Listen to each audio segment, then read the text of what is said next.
ating ama.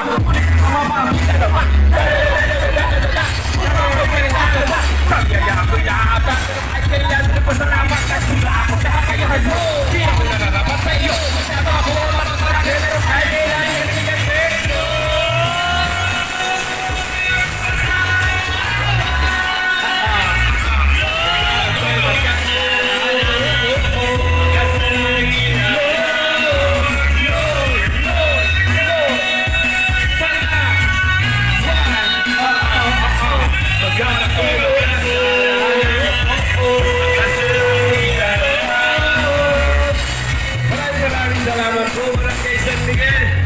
Muli ako po si Basilio Chris. At yan, napakaswerte nyo. Enjoy po natin ang medical mission na sa amin ni Ate Sara at Kuya Ferdy. Maraming salamat. Sana magkakita pa tayo